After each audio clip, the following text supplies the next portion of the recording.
Credentials are permitted on the playing field at Digital Domain Park during the FHSAA baseball finals. Individuals without credentials who come onto the playing field will be removed from the facility and may be subject to arrest for trespassing. Thank you for your cooperation.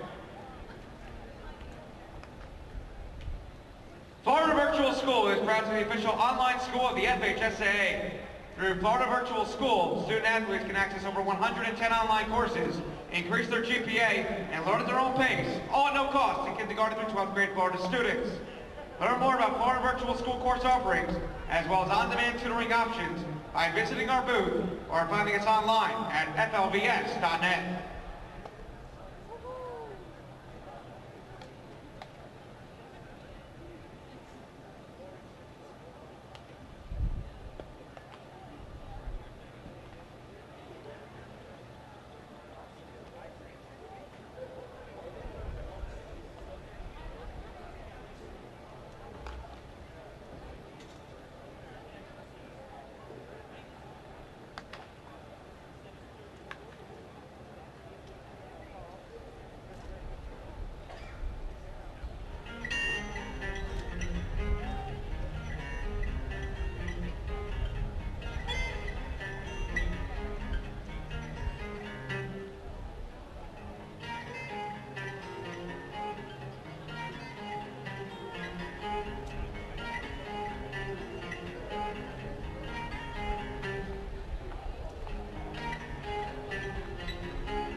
Satellite in my eyes, like a diamond in the sky. How I wonder, satellite strong from the moon.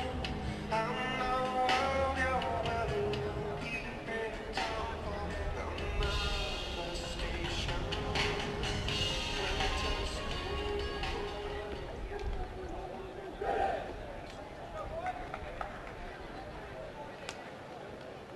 Good morning, baseball fans. Welcome to Digital Domain Park in Port St. Lucie for the 2012 FHSAA Class 3A State Baseball Championship game between the American Heritage Delray Stallions and the Providence Stallions.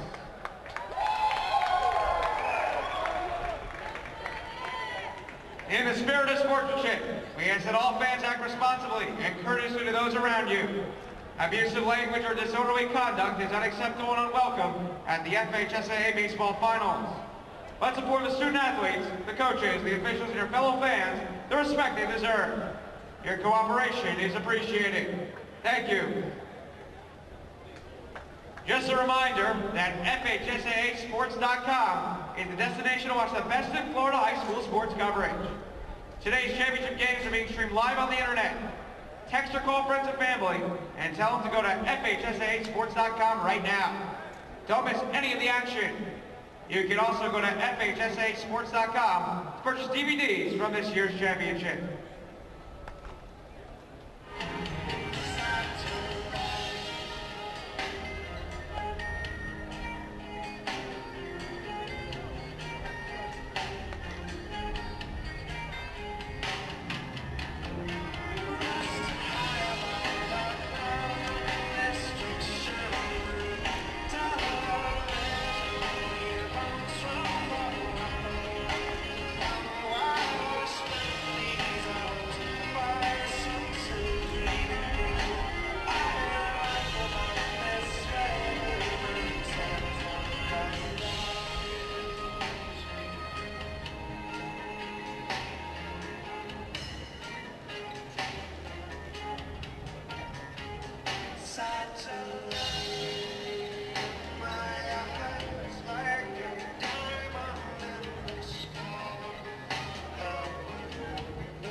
And now, fans, let's meet the teams.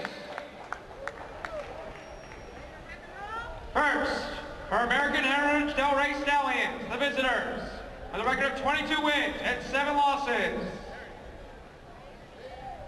Number 3, Brennan Rundin. Number 8, Hunter Bowling. Number 10, Jonathan Spada. Number 11, Tyler Frank. Number 13, Peter Castillo. Number 16, Alec Feigenbaum. Number 17, Dylan Arnold. Number 20, Ronnie Smith. Number 21, Brent Schneider. Number 23, Lucius Fox. Now let's meet the starter, the American Heritage Delray Stallions. Leading off, playing right field, number 2, Anthony Seymour. Batting second, the center fielder, number 12, Trevor Maloney. Batting third, the shortstop, number 5, Jonathan India. Batting fourth, the first baseman, number 4, Corey Cohen. Batting fifth, the third baseman, number 6, Connor Power. Batting sixth, the catcher, number 9, Chris Canavan. Batting seventh, the designated hitter, number 22, Josh Glick. Batting eighth, the second baseman, number 7, Michael Shepard. Batting ninth, the left fielder, number 1, Todd Isaacs. On the mound for American Heritage Delray, number 24, Dylan Silva. Associate head coach for American Heritage Delray, Manny Sengayer. Assistant coaches Greg Schmidt, Mike Murray, Rob Matthews, and Ronnie Rodriguez. And the head coach for American Heritage Delray is Connor Mazza.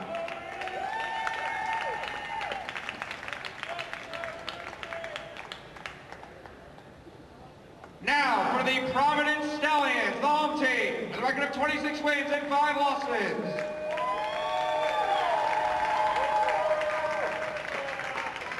Number 1, Hunter Jones. Number 2, Jimbo Reed-Snyder. Number 4, Jay Prather. Number 5, Mike Howe. Number 8, Brandon Cook.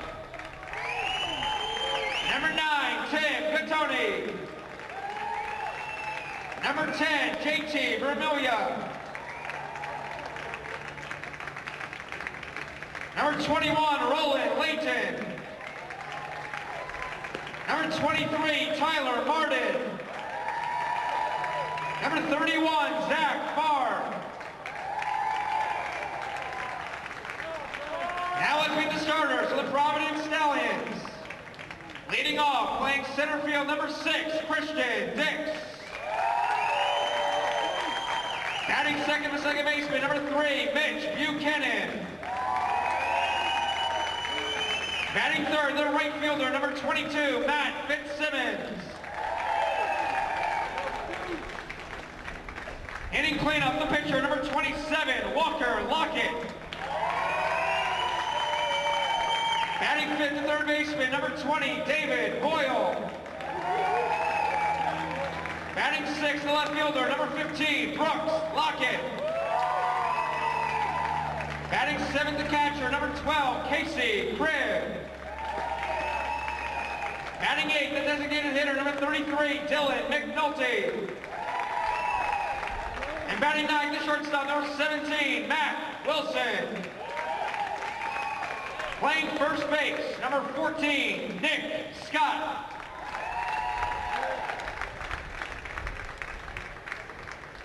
The assistant coaches for Providence, Mark Aldridge, Chris Keller, And the head coach for Providence in his 10th year is Matt Makowitz.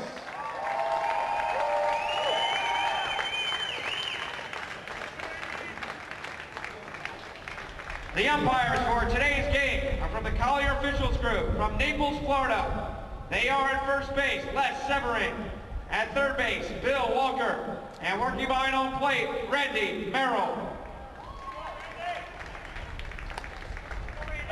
Ladies and gentlemen, to honor America and those who support our freedom at home and abroad, please rise for our national anthem.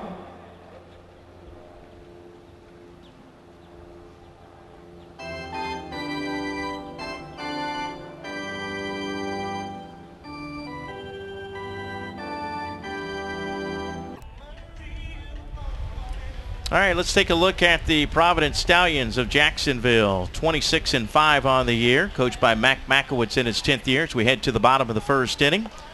This is how they will start out offensively, 1 through 9. Leading off for Providence will be the center fielder, number 6, Christian Dix. That actually is the wrong team, guys, but we'll work through it here. Christian Dix is headed to the University of Florida. Batting second, the second baseman, number 3, Mitch Buchanan. Batting third in right field, number 22, Matt Fitzsimmons. The cleanup batter is the pitcher, number 27, Walker Lockett. Batting fifth at third base, number 20, David Boyle. Batting sixth, the freshman left fielder, number 15, Brooks Lockett. Batting seventh and catching, sophomore, number 12, Casey Cribb. Batting eighth for the first baseman, the designated hitter, senior number 33, Dylan McNulty. And batting ninth, the shortstop, number 17, Mac Wilson. The Stallions, the other Stallions, defensively, American Heritage around the horn looks like this. Left to right. Over at third base, the freshman, Connor Power. The shortstop is Jonathan India. Second baseman is Michael Shepard. Corey Cohen at first base, Chris Canavan. Behind the plate, catching in the outfield left to right is Todd Isaacs, Trevor Maloney, and Anthony Seymour. There you see the starters defensively for the Stallions. And in the middle, he's headed to Florida State. Dylan Silva on the mound today. He's got a fastball that reaches 90. And Silva, as I mentioned, will be heading to play for the Seminoles, who got upset in the first round of the ACC baseball tournament. Falling to the 8th seed, Georgia Tech. There's a look at Silva. Featuring a 90-mile-an-hour fastball.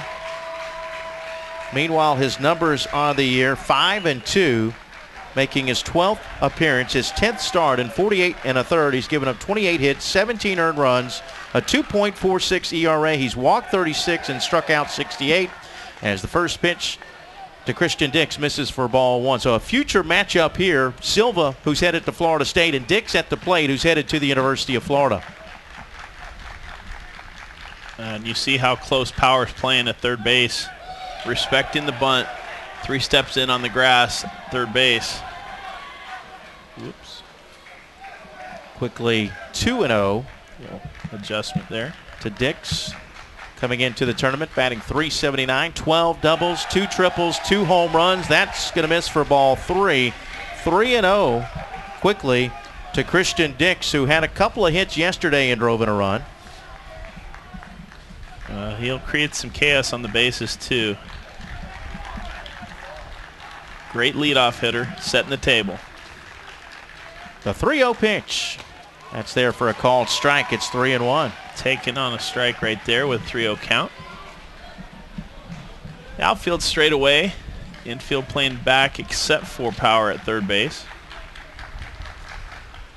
And that's outside for ball 4.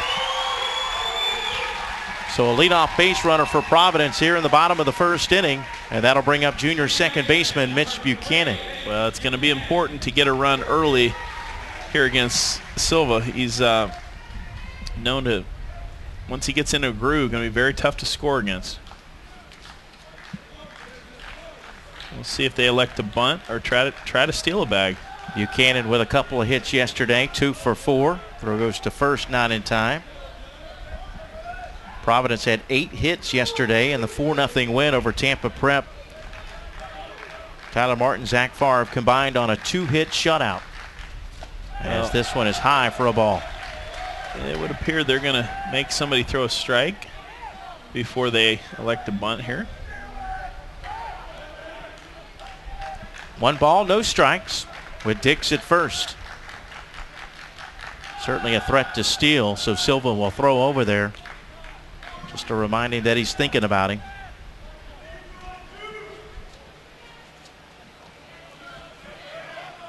This Providence baseball team has been able to manufacture runs with 2 outs. As that pitch is taken inside for a ball, and it's quickly 2-0. Well, you don't want to get too big a lead right here with a 2-0 count and already walked 1 batter. You don't want to give away any outs here without having to throw a strike. Throw goes to first. Dix leaning the other way, and they got him picked off. Did he not hear me, Mike? That is a cardinal sin with two balls and no strikes right there. Beautiful move. Silva using the quick move. Quick step-off moves. Rarely used by left-handers, but perfect in use just there. Kind of caught him sleeping. So picked off 1-3. That's a veteran pitcher on the mound right there. 1 out. And now Silva can focus on the batter, and he delivers a strike to Buchanan. It's 2-1. Kind of unique. We got a little bird walking across the middle of the field right in the middle of the game. How long do you think he'll stay there after this pitch? I don't know. After seeing that Randy Johnson episode, I hope nothing happens to the little guy. The 2-1 delivery. I don't know if you can even see that on the screen. Yeah, there it is. Just in front of the batter. Yeah, little movement there. Just a little bird walking across. Like there he is. Nothing going on. It's just me. Yeah. Looking for something to eat. Just a day at the park, right? The 2-2 pitch is called for a strike. One of the beauties of the pastoral game of baseball is you can have a symbiotic relationship with nature and the elements and a ball game all at once. So 2 outs, and that'll bring up Matt Fitzsimmons. Mark, I was mentioning earlier that Providence has been able to score runs with 2 outs.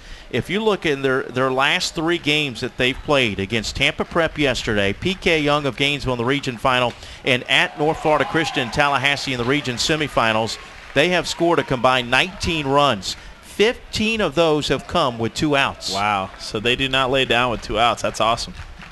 The 0-1 pitch. That one is taken outside for a ball, and the count evens a 1-1. Thanks to our crack research staff. Nice job, Mark. 1 ball, 1 strike, the 2-out pitch. You are listening to the crack research staff in name of Mike Rideout. Bottom of the first, no score here in an all Stallions final. In fact, Carm Mazet said in the interview room yesterday, he said the Stallions will win tomorrow. There's a base hit down the third base line. Fitzsimmons going for 2. As it got by the left fielder momentarily, but Isaacs finally comes up with it. It'll be a leadoff, or excuse me, a 2-out double for Fitzsimmons. Well, that left-hand corner is quite an adventure. I don't know when we'll get a good shot of it, but basically the outfield foul territory tapers in to a minimal 0 almost at the foul line. So every ball hit that bounces in fair and then goes foul, once it hits that wall, there's an angle that the carom has to be played by the left fielder. That's the second ball we've seen rattle around down there. Just beyond the bullpen area there. 338 you see down the left field line. Here's Walker Lockett. Great shot of that right there. Thank you. Lockett, who's pitching today for Providence, averaged 1 home run every 5.2 at-bats. And Mac Makowitz talked about the fact that the numbers are down this year. They hit 69 home runs last year. They've hit 17 this year. And it's because of the new bat. He said pitching and defense has been their core. Overall, they're very disciplined at the plate. That's delivered for a strike. Count evens at 1-1. And he also made note of comparing this team to that 2008 state championship team. He said the offense is better, or the offense was better in 2008, but the pitching is deeper this year. 1-1 pitch is taken outside for ball 2. Well, the winds swirl a little bit here at Digital Domain Park. It's hard to tell by the flags, but I would say that the wind is blowing slightly in from right field at the moment. The powerful Lockett at the plate. And just to correct myself, can't read my own writing here, he said the offense is better than in 2008. And he also alluded to the fact that you look at their batting average as a team, batting .339, and he kept saying, guys, come on, we got to get this thing up a little bit. But then he started looking at other teams and comparing and noticing it in the 280s, 290s, 300, or low 300s, and he said, we're actually probably batting about .450 if you consider the new bat. The 3-1 pitch is there for a called strike. It's 3-2. Well, an abbreviated high school season compared to an MLB season that's 5 times longer, you can have some anomalies in batting average and power numbers just by the way the cycle of baseball goes. The 3-2 pitch swung on, hit pretty well to right field. Into the teeth of the wind, though, and the right fielder has found a way to get to it. Seymour will make the catch, and that will do it for Providence in the bottom of the first inning. No runs, 1 hit, no errors, 1 runner left on base. They also had the runner picked off. We head to the second. No score here in Port St. Lucie. After the game. It's a product that works. How we can train better and perform better when you play your hardest. Gatorade, is it in you? I thought maybe you guys didn't get the message. I got a call like The memo. 10 o'clock. Hey, Last they night? moved everything up. No, this morning. Oh They no. moved everything up. Like, what? They gave you a whole hour's notice, man. Jeez. God, when did they find out, man? Great, you know? Yeah, that's rough.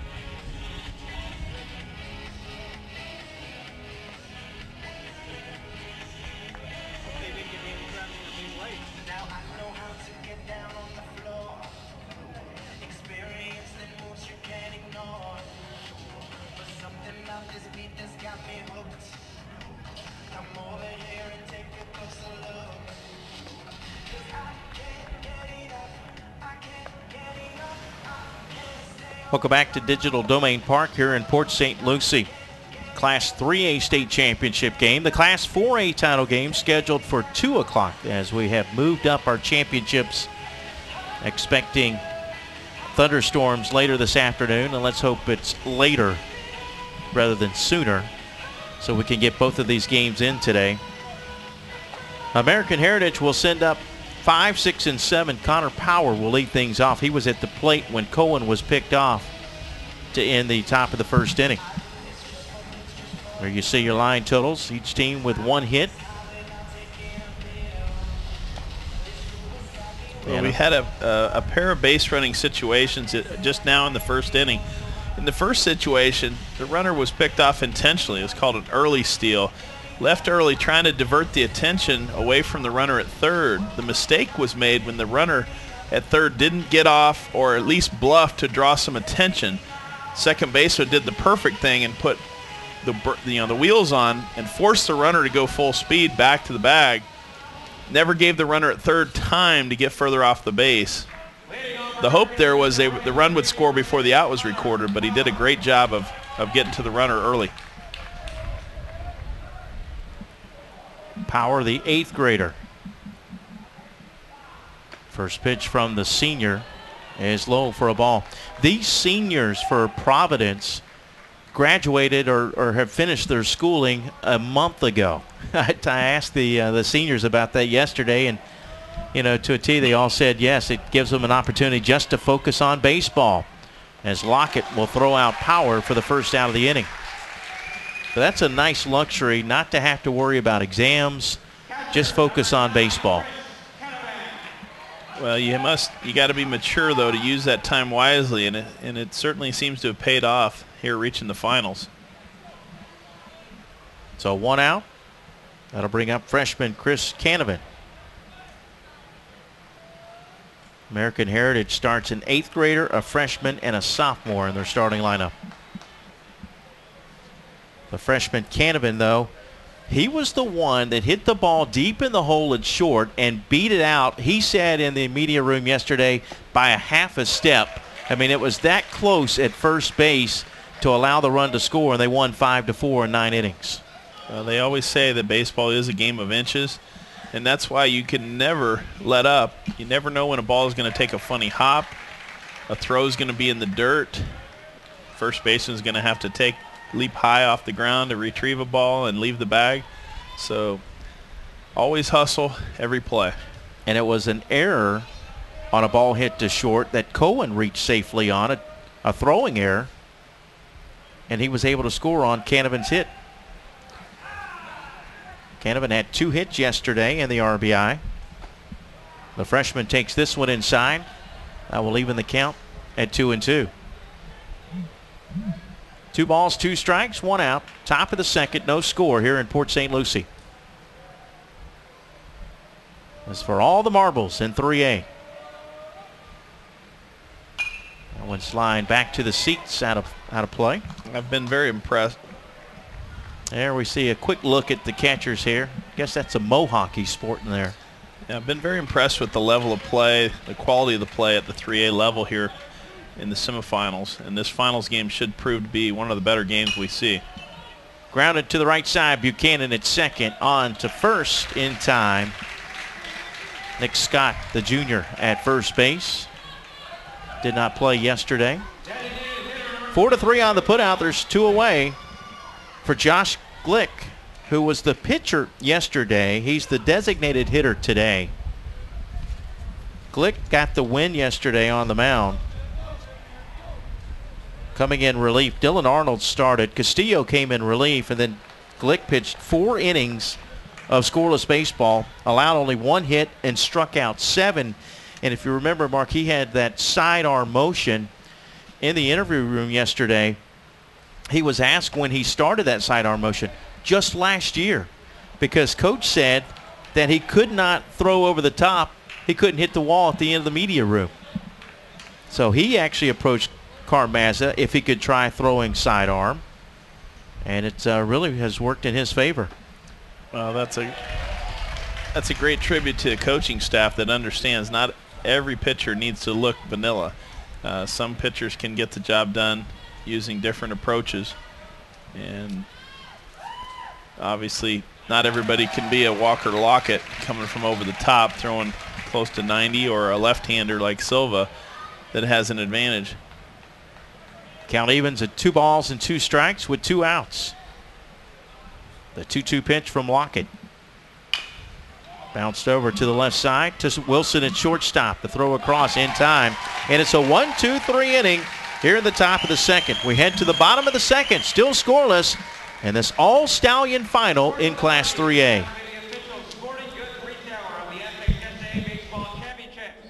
Be sure to check out the Sports Authority ad in the souvenir program to receive a valuable offer. Sports Authority, all things sporting good.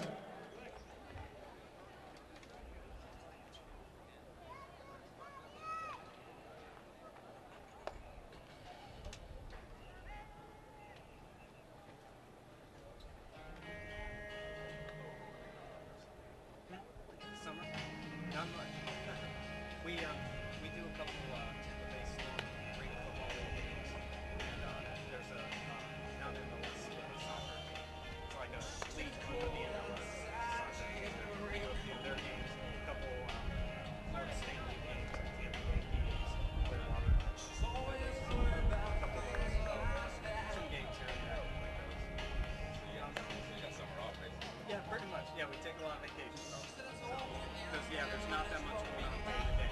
Just these few games scattered around here and there. So, and a couple like big Well, we wrap up the 2012 FHSAA baseball finals today, our 8th and final day. It's been a great tournament, a lot of fun, Mark. We've seen some great baseball. We've seen a few instances of weather delays. We've seen a little bit of everything. We saw a bird walking across the field right in the middle of play. We've seen a lot of 1-run ball games, too. 1-0 ball games, in fact.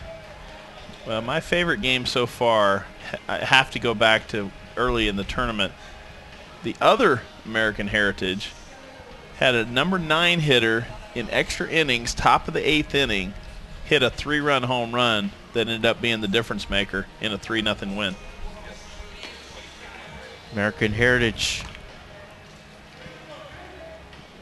went on to beat Ponte Vedra in the championship game 9-0 to finish 28-4 and win the Class 5A title. Will there be another American Heritage to win a championship? Or will Providence take home a championship back to Duval County? The American Heritage Patriots have one of their own, and now the AH Stallions are looking for one. You know, even that 4A game is going to be a great one. Pensacola Catholic and Bishop Verreau will be a rematch of the game last year's. This one's popped up left side by David Boyle, the sophomore third baseman, but it's going to bounce into the Providence dugout. I would hate to call it a grudge match, but there's definitely some mutual respect and a bit of effort to gain some sweet revenge for last year's matchup where Pensacola Catholic came up on the short end.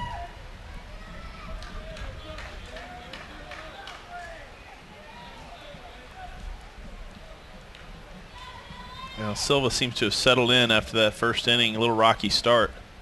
His 0-1 pitch is a little bit high, and the count evens at 1-1. 5, 6, and 7 for Providence here in the bottom of the second inning.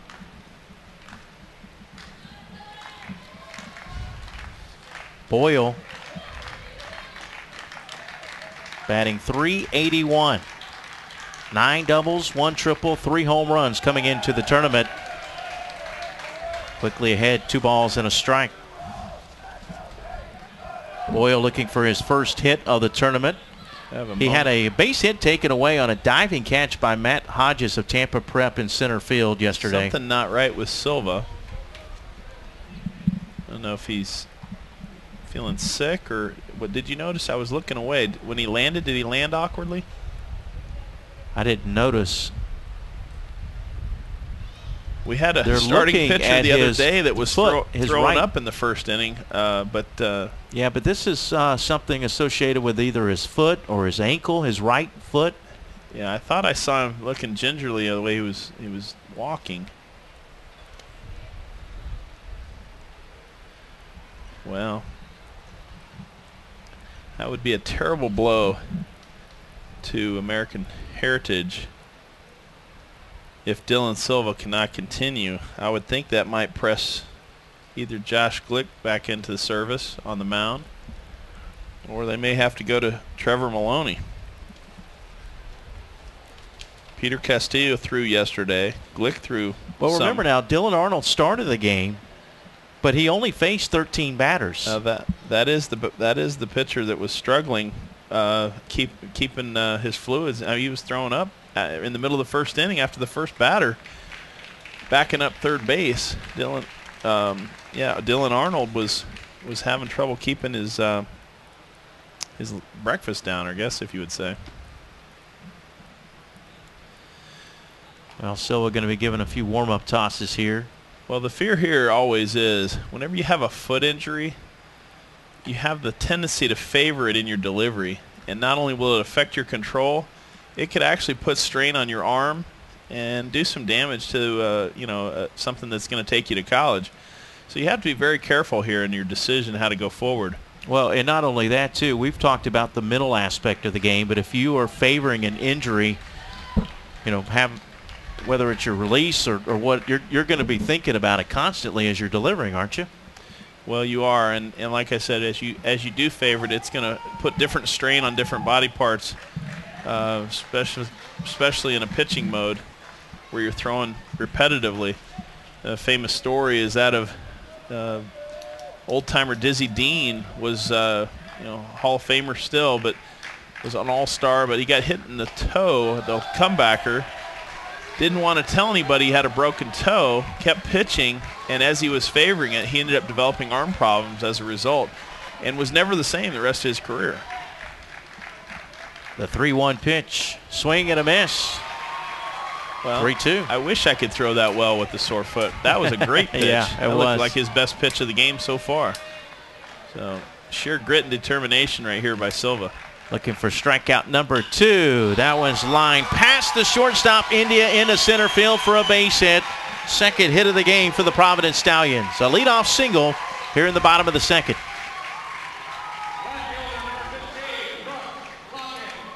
That'll bring up the freshman, the younger brother of Walker, Brooks Lockett.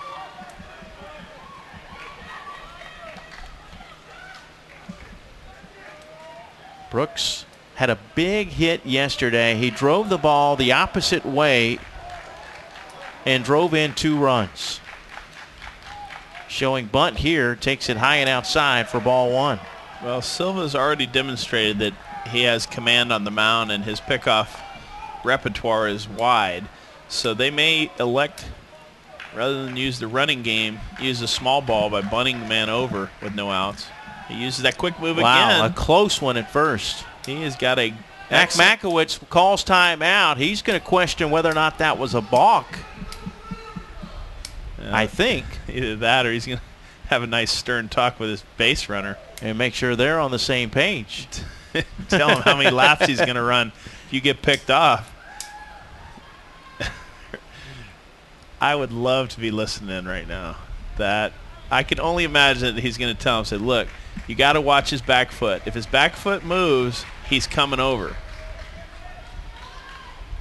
Don't watch the front foot. Watch the back foot. There you see Mac Makowitz in his 10th year.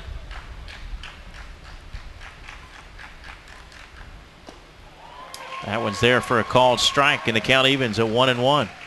It's such a tremendous weapon when you have a left-hander that has good pickoff moves. It really kind of locks up, like, you know how your computer locks up sometimes. It freezes up the running game. We saw a textbook hit and run yesterday by Providence. He did offer at it. Lockett behind in the count, 1-2. Well, Lockett making a classic mistake as a bunter of keeping his elbows in close to his body where the bat head is below his peripheral vision, then trying to slap at the ball. He's got to get that bat out in front in fair territory, receive the ball rather than try to poke at it. The 1-2 pitch. Taking a little high and outside, 2-2. With 2 strikes and situation, coach taking the bunt off, doesn't want to risk a bunt foul that would be a called third strike. Runner at first, nobody out here in the bottom of the second. Scoreless game in the Class 3A title game. That one's fouled back. Lockett taking a good swing at that pitch, got up in the zone a little bit by Silva. Providence began the year 1-3. They've gone 25-2 since our friend is back on the field. Well, I think they must have tried to reseed out there. There's some areas of the grass have gotten a lot of work. So maybe he just thinks he's at the buffet. 3-2 now. I'm referring to that little bird out there, not my partner, Mike Rideout. Well, is the rain headed south or heading our way? Heading our way, heading north. Okay. When I first looked at the map, it looked like it was closer, and then the second time it looked further away, but that's because I looked at a larger view, an expanded view, just to see how much rain is in the South Florida area. Mike, and if you unfortunately, watched Silva right there gave him his, I call it his mediocre left-hander move. He has another better move that he's probably saving. 3-2 pitch, swung on and missed. So Brooks Lockett is out on strike. Second strikeout of the game for Silva. First out of the inning. Most lefties will have 4 different distinct types of move or ways to approach when the runner's on base. Both right-handers and lefters both use a slide step or an abbreviated delivery to get rid of the ball quicker. Left-hander can throw straight over. He can step off. We've already seen that quick move, but there's a balk move that's kind of like on the fringe of being illegal that really, it's a 45-degree angle from, if you take a 90-degree from first base to the pitcher's mound and back to home, a step that imaginary halfway line, flirting with being called for leaning toward the plate. He has not used that move yet. This is Casey Cribb at the plate. Sophomore catching today, was the designated hitter yesterday. 1 ball, 1 strike, 1 out.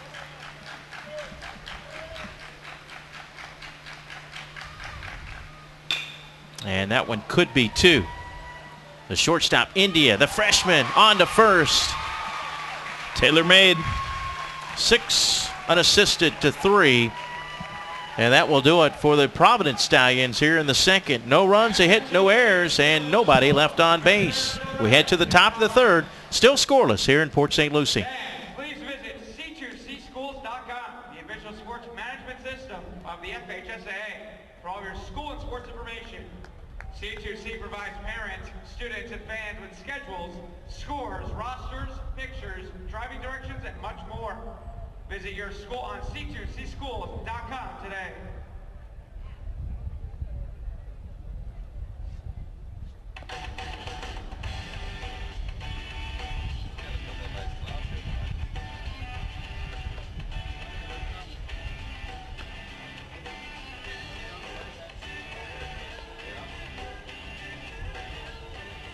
But I was hoping, it seemed like it was going northeast a little bit. Yeah. Well, yeah, it's definitely coming north, but it was kind of going east a little. I was hoping it might go east enough to just kind of bridge us. Yeah, it's definitely coming up this way. I was hoping it would. We head now to the top of the third inning. American Heritage will send up batters 8, 9, and 1 against South Florida signee Walker Lockett. Lockett has allowed no runs on 1 hit, no walks, and 1 strikeout through 2.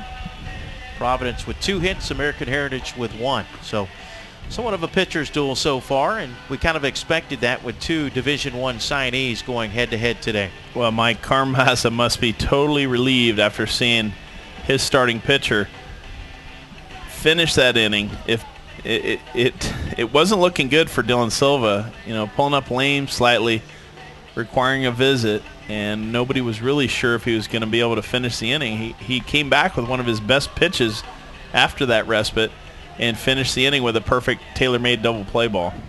We talked a little bit about Mac Makowitz of Providence. How about Carmazza of American Heritage? His 14th season, 291 victories, 107 defeats, with 20 wins or more in 8 of the last 9 seasons. Here's Michael Shepard, the second baseman, and he jumps on the first pitch and fouls it out of play for strike 1. Well, Shepard and Isaacs, the 8-9 hitters, trying to set the table, get them back to the top. They've done some damage during this tournament so far. Shepard batting .282. Yesterday had a double to lead things off as he gets hit by a pitch.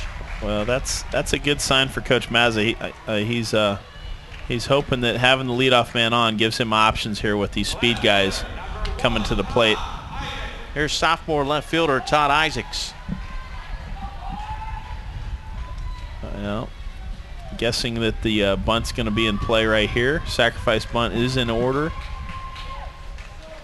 Isaacs had 2 sacrifices yesterday.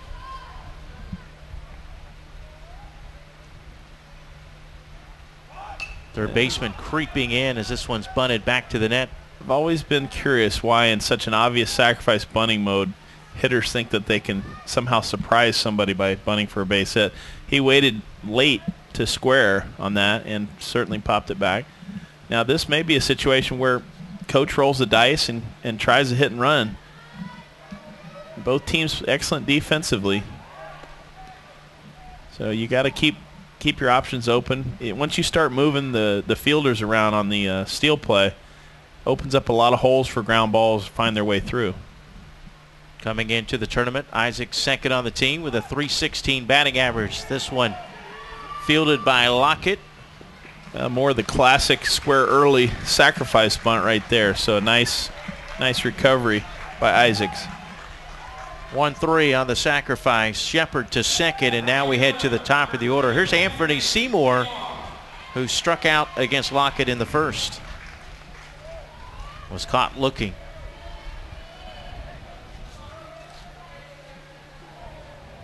Corner still in, respecting the speed of Seymour.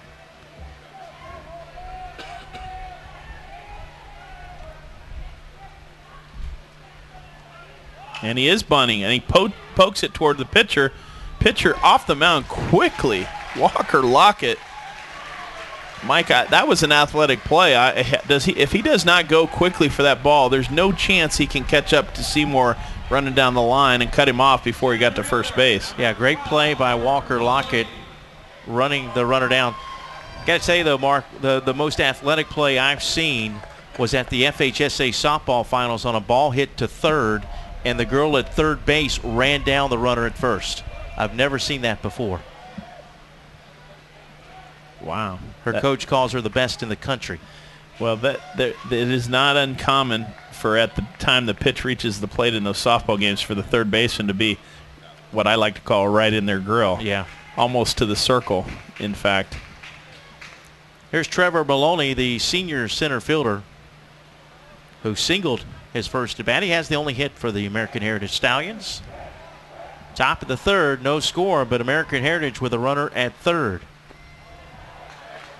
I gotta ask, just because I'm trying to put, was the girl at the plate a big girl? No, I mean the girl was just so Athletic hitter quick too? at third base. Time is called. Coach wants a visit. That's the pitching coach for Providence. And that pitching coach, do we know who he is? Is that Mark Aldridge or Chris Keller?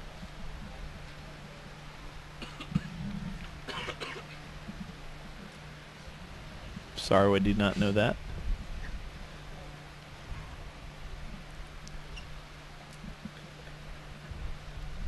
Well, I'm not sure what the talk is about, but it could be base open. Do we want to pitch to this guy or do we want to pitch to the next guy? Or how are we going to use the breaking ball with this runner at third? You know, do we need to throw any breaking balls? Can we just go straight heat? Either way, too far down the season to take any chances. You want to make sure everyone is on the same page. And you get the feeling that runs will be at a premium in this game. So absolutely, you want to make sure that everything is discussed.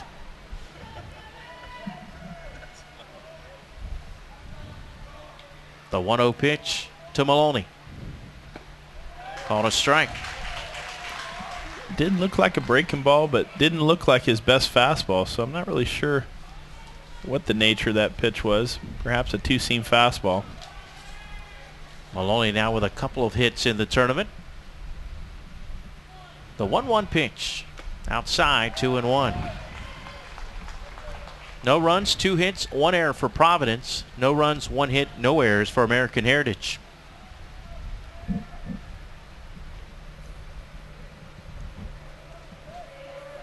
Stallions hit more than 30 homers in each of the last 2 seasons. Hit a program low 3 homers as a team this year. That's there for strike 2, 2-2. I guess I can't just say Stallions. Have nothing but Stallions out on the field today. American Heritage was the team that hit. There is one bird. The 2-2 pitch. Called strike 3, and the inning is over. Well, that was a worthy visit. That visit paid off in dividends right there. No runs, no hits, no errors, a hit batsman, and a runner stranded at third. We head to the bottom of the third. Still no score between Providence and American Heritage here in the Class 3A State Championship. TIC, official merchandising company of the FHSAA. Gatorade Thirst Quencher, is it in you? Pitch of many pools, patios and spas, the perfect people for a perfect pool.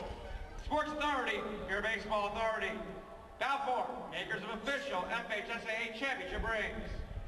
Glossy Finish, the official photographer of the FHSAA. Filter, the ultimate service experience. Florida Virtual School, online education, anytime, any place, any path, any pace. Sun Sports and FSM Florida, the exclusive television homes for the FHSAA Finals. Bright House Sports Network, the official cable partner of the FHSAA. And Bannon, who supply the official baseball for the 2012 FHSAA Baseball Finals.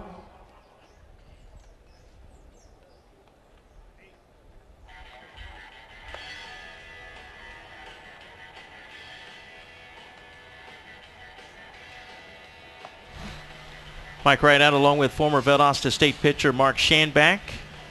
Mark just noted up to about 15 seconds ago, Dylan Silva was not out there. He's back out there to start the bottom of the third inning.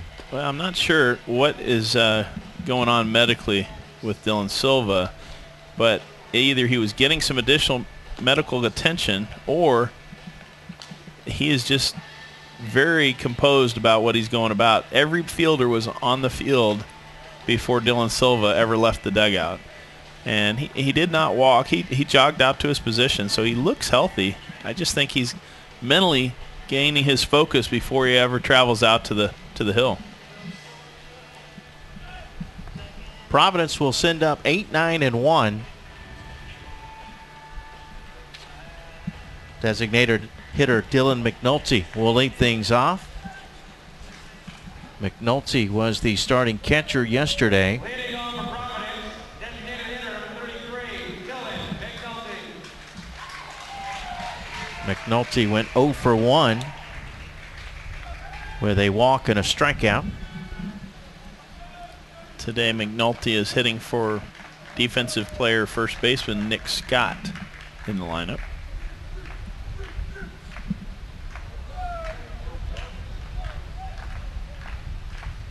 And now it's Providence's chance to use 8-9-1 to get a rally started. First pitch is there for strike 1. You can see why Florida State would have a supreme interest in Silva. Keeps the ball down, good command on the mound. Jumping ahead quickly, 0-2 now.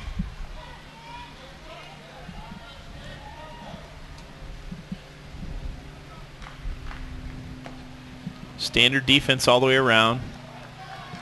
Everyone playing him straight away.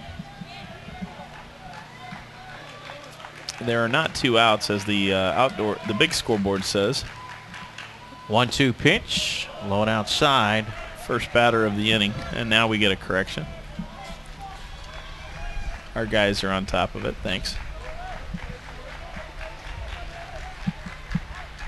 You look at both these teams, and they're very similar in that they're accustomed to playing one-run games. American Heritage, as that one is hit up the middle for a base hit. Leadoff single for Dylan McNulty. You know, as you say that, I look up and I see the spring training or the extended spring training activity going on beyond the big scoreboard, and I just was struck with the thought, Mike, which game do you think has more importance? Tomorrow, you mean? If it no, this game versus the spring training effect, the little simulated game going on beyond the outfield fence. Okay. Because those guys, that's their job. Right. That's what they do for a living. So everything they do is being evaluated. As I see a ball going to the right center field gap out there. But I tell you, these kids will have a memory of a lifetime.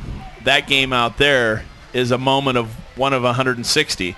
Right. So you got to believe that if you put that in perspective, this game going on inside the stadium certainly is the most important game going on at the moment. Hunter Jones, the pinch runner at first base. Here's Mac Wilson, the junior shortstop. Mark, getting back to the one-run games, American Heritage has been involved in 5 consecutive one-run games. They beat Summit Christian in the district tournament, followed by a 1-0 win over Calvary Christian Academy of Fort Lauderdale in the region quarterfinals, as that one's bunted. No, did it catch the bat? I guess not. Randy Merrill, the home plate umpire, shaking his head no. You're right. But Coach Mazza would like a second opinion. He thinks that's malpractice. But American Heritage also defeated Summit Christian 2-1 in the region semifinals, followed by a 5-4 win over Florida Christian, in which they scored 2 in the top of the 7th to get to the finals. And then yesterday we had a 9-inning game, and they won 5-4. All of Providence losses this year, Mark, have been by 1 run. Wow. They lost 2-1 to Ponte Vedra, 6-5 to Episcopal, 7-6 to Fletcher, 1-0 to Bishop Verot, 7-6 to Lovett out of Georgia. Umpires getting together to discuss whether or not that was a foul ball. The count is 0-2, and he is allowed to take second base, so that'll be a wild pitch. Well, did it bounce first? I mean, it looked awkward. I think you might have to count that as a pass ball. Okay. If it didn't bounce first, it's definitely a pass ball. So a runner at second with nobody out. And the 0-2 pitch to Wilson as he did offer at it for strike 3. Just couldn't get the bat head to the ball. Silva threw a nice pitch down in the strike zone. We head to the top of the order. Here's University of Florida signee Christian Dix. Dix walked in the first, but he was picked off 1-3. Lefty versus lefty matchup. Florida State versus Florida matchup. As the first pitch is high and inside for ball 1. Dix, we already have documented, runs well. Third baseman, even with the bag, may choose to elect a bunt to get on base here too. That one's up and in on Dix, who had a couple of hits yesterday and drove in a run. Coming into the tournament, batting .379. Tell you, if he did bunt, the first baseman playing almost to the outfield grass, and with a left-hander on the mound, that would be the ideal place to try to drag the ball. Dix now with a team-leading 38 hits on the year. I am so impressed with the completeness of the Silva's game on the mound. That pickoff play showed some great quickness on the daylight play. Runner was aware, so no pickoff success. That pitch is low for ball 3. 3-0 to Christian Dix. A runner at second, 1 out, no score here in the bottom of the 3rd inning. You can get a sense they're pitching Christian Dix very carefully, not giving him anything out over the plate that he can drive. The 3-0 pitch brushes him off the plate for ball 4. Well, now that there's 2 runners on, there is a force play. So pitcher's best friend. Silva's gotten one earlier, looking for another double play ball right here. There's Mitch Buchanan, the second baseman. Both walks issued by Silva were to Dix. Buchanan caught looking back in the 1st inning. First and second, 1 out, no score, bottom of the 3rd. Providence trying to strike first.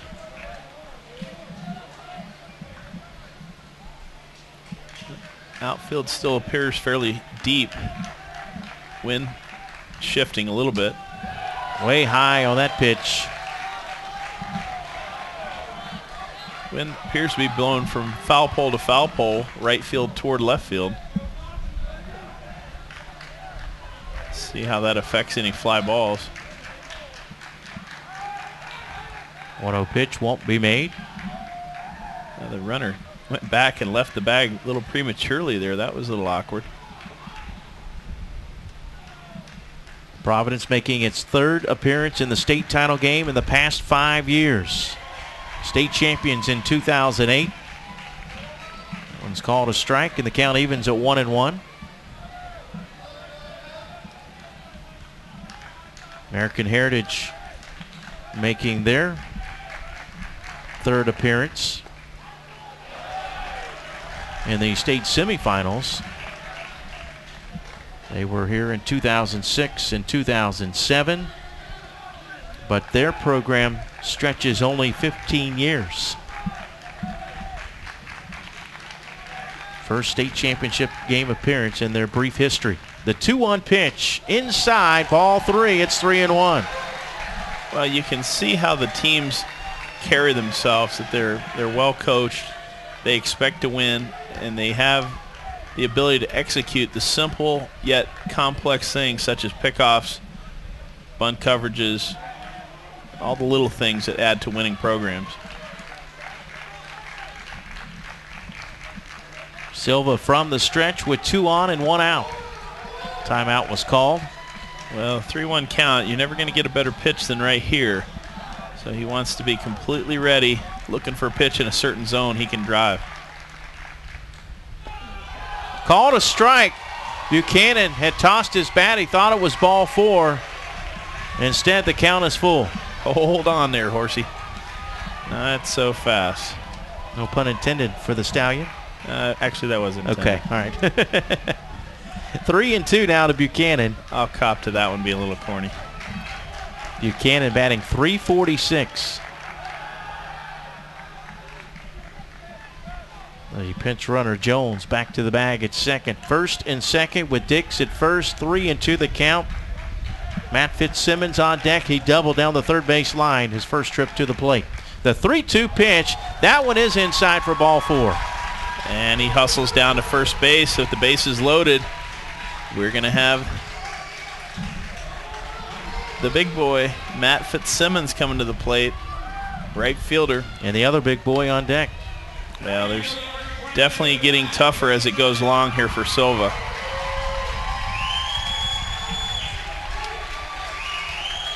Matt Fitzsimmons, 1 for 2 with an RBI yesterday. He doubled down the third base line back in the first. Fitzsimmons, the 6'2 junior, batting in the, I call it the premium spot, the 3-hole. Coming in, batting .387. He leads the team now with 15 doubles on the year. With the wind picking up, he gets anything elevated in the air, he's certainly going to score 1 run, and if he can get it over the outfielder's head, we may score 3 on this play. 0-1 pitch. That one misses for a ball. The count evens at 1-1. Corners in, looking to come home first, unless the ball takes him towards second base, their momentum. Middle infielder is going to give up a run to turn 2.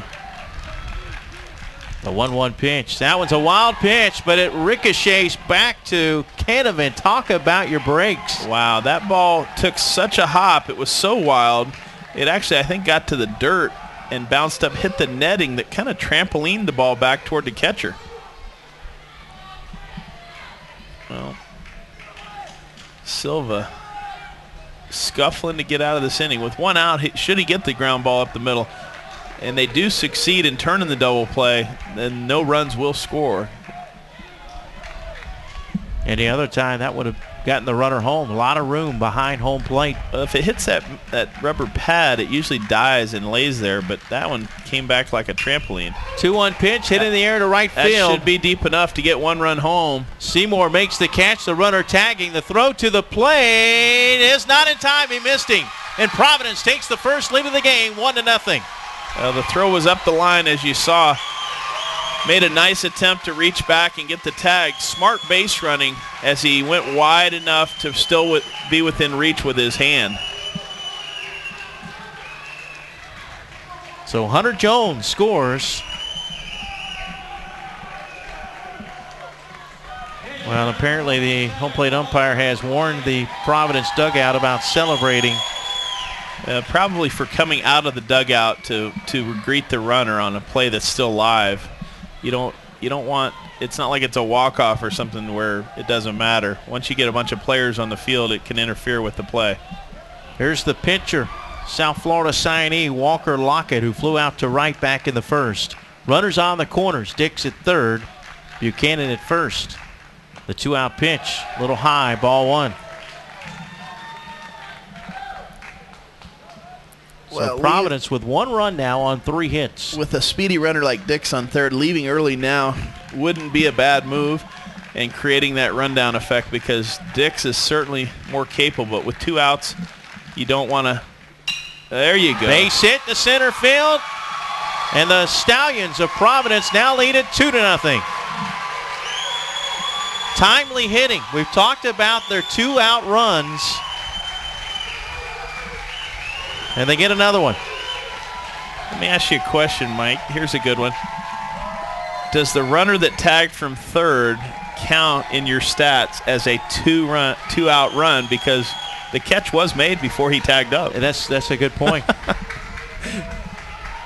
That's one of those makes you go, Well, we can say with certainty that Lockett's base hit there will be counted as a 2-out run. Well, just how huge is a 2-run lead probably here? Probably could. I mean, there was a close play at the plate. How huge is a 2-run lead now for Walker Lockett? Yeah, absolutely. And again, you know, I told you the comment that Mac Makowitz made in the media room yesterday. He said, because the pitching is so strong, if we get a lead, it really puts pressure on the other team. And now they've got a 2-run lead. Mike, I'm sorry. Did you announce the courtesy runner? I did not. This is David Boyle at the plate. That's number 9. Okay, so running for Providence at first base is Tim Gattoni. Running for the pitcher, courtesy runner.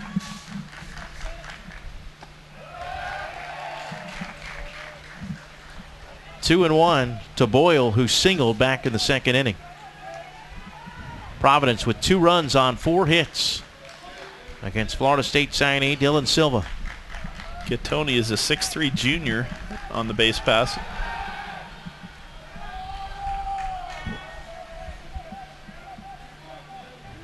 Bottom of the 3rd inning here in Port St. Lucie.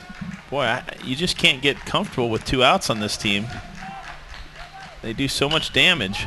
Popped up high in the air to second. Shepard waits on it and makes the catch. The inning is over. But Providence takes the first lead of the game with 2 runs on 2 hits. There were also a couple of walks in the inning, and 2 were left on base. We head to the 4th. Providence 2, American Heritage nothing here on the FHSAA Network. Do you want to become or stay involved in high school athletics? There's a role for you to play as a contest official. Opportunities are available for both students and adults to get back to the sports you love by refereeing or umpiring contests in a variety of sports, including baseball. Visit becomeanofficial.org for how you can register as a contest official with the Florida High School Athletic Association.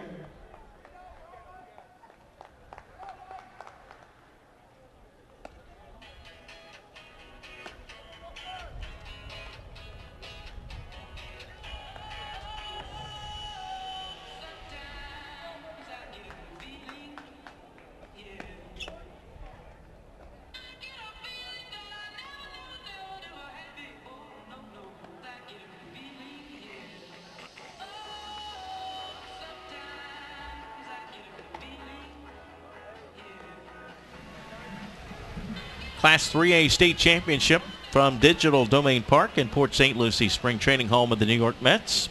Port St. Lucie Mets returning tomorrow night as we conclude our tournament. Today, our 8th and final day with a 4A title game coming up at 2 o'clock today. Games were scheduled for 4 o'clock and 7 o'clock, but due to expected thunderstorms, great move, great decision to move the games up today. Hopefully we'll be able to get them both in.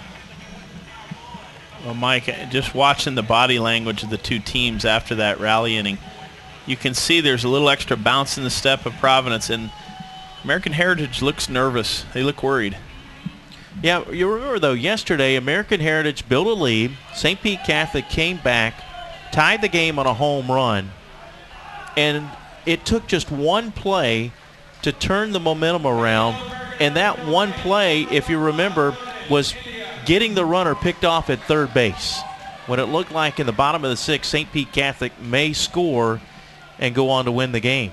So it just really takes one play, maybe like that, a base hit by Jonathan India to lead it off, and all of a sudden the tying run comes to the plate. Well, sometimes that nervous energy can pay dividends. Here's Corey Cohen, senior first baseman. Second hit of the game for the Stallions. Cohen reached on a fielder's choice, but then was picked off at first. The wind is still howling, blowing in from right field. Throw to first, not in time.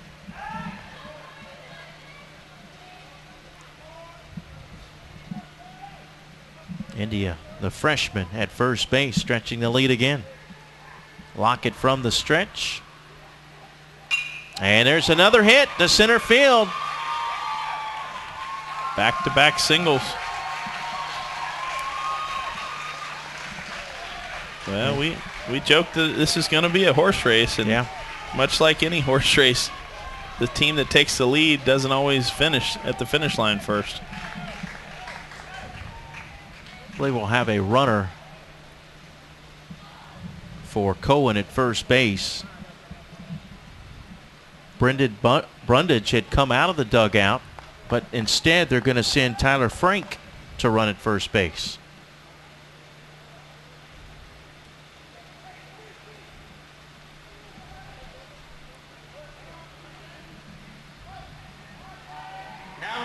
Tyler Frank a 5'8" freshman. So here is the 8th grader, Connor Power, who will likely sacrifice the runners over.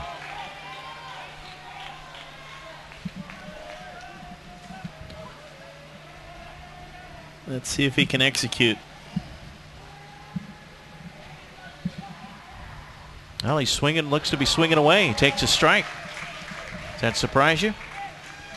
Surprised me a bit, but with the movement in the infield, sometimes you're looking to shake things up a bit. 2 straight hits, you sometimes you don't want to give up and out when you're going good. First baseman Nick Scott really creeping in. Here he comes as he anticipates the bunt, and Power missed it for a strike. The runner heading to third. The throw, the tag, he's out.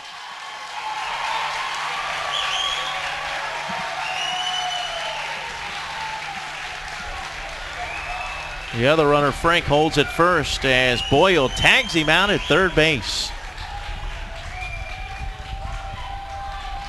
Well, that's quite a blunder. That's a base running blunder of major proportions right there. And Power behind in the count now, 0-2. The 1-out pitch from South Florida signee Walker Lockett. Fastball. Now swinging bunt. Well, they're going to call the runner out.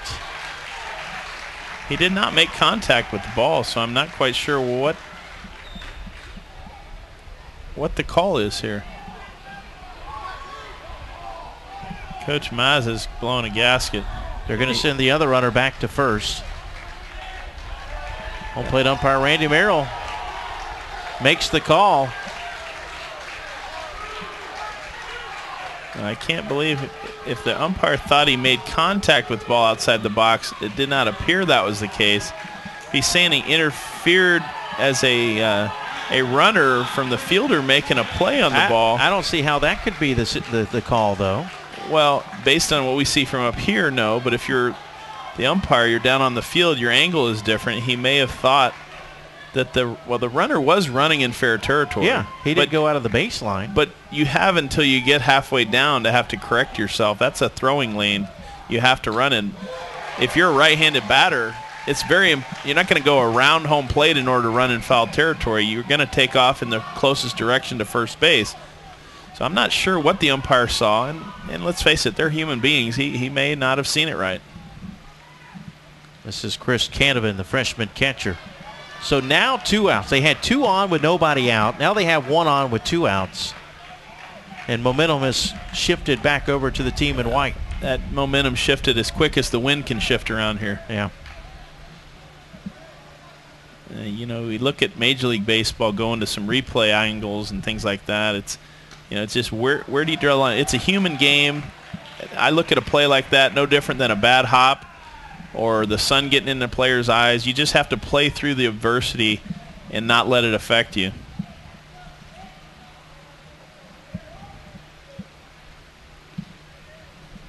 The 2-1 pitch to Canavan. Foul back on the fastball, 2-2. They're getting some good cuts on the fastball. You see how long Walker Lockett can get by. And he's dodged some bullets here, quite honestly. Back-to-back singles to start the inning. They couldn't execute the bunt. They got hung up in a situation. Runner thrown out. And then an awkward play on a ground ball that looked like a swinging bunt that was going to go for a single. Swing and a miss at a high fastball. And Providence works itself out of a jam after 2 were on with nobody out. American Heritage fails to score. No runs, a couple of hits. There were no errors, and 1 was left on base. We head to the bottom of the 4th. Class 3A state championship. Providence leading 2-0. Visit Balfour.com for the keepsakes that last forever.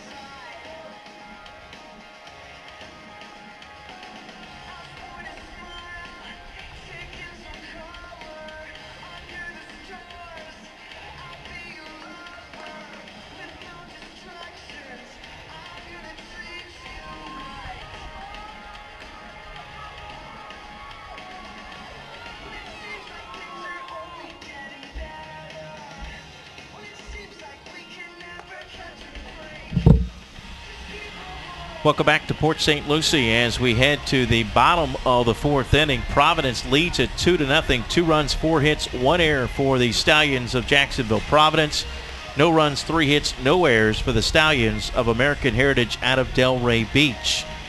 The Class 4A state championship game is coming up next. That's scheduled for 2 o'clock. That'll be a rematch of last year's final. Pensacola Catholic is taking on Bishop Faroe of Fort Myers. Bishop Faroe, a winner yesterday over Monsignor Pace of Miami, 1-0.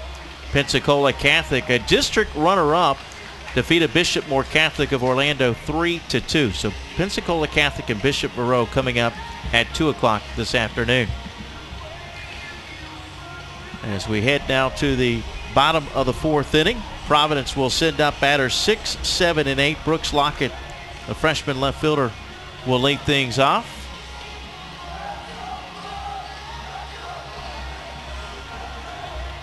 Lockett struck out swinging in the second inning against Dylan Silva, who's headed to Florida State. And Mark rejoins me now. Mark is talking to our producer Keith Gamble during the break. Just another opinion.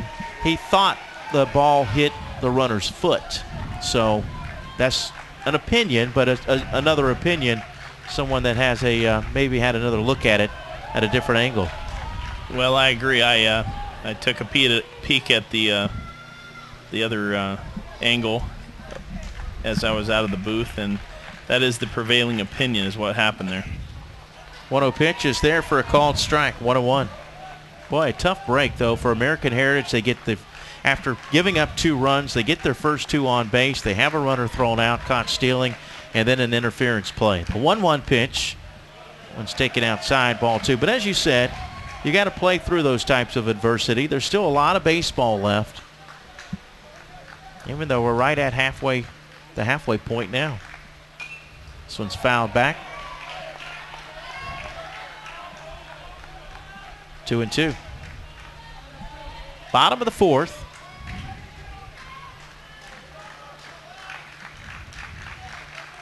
The 2-2 pitch. Swing and a miss. Strikeout number 4 now for Dylan Silva. That's a good sign for Silva to bounce back, get that first out.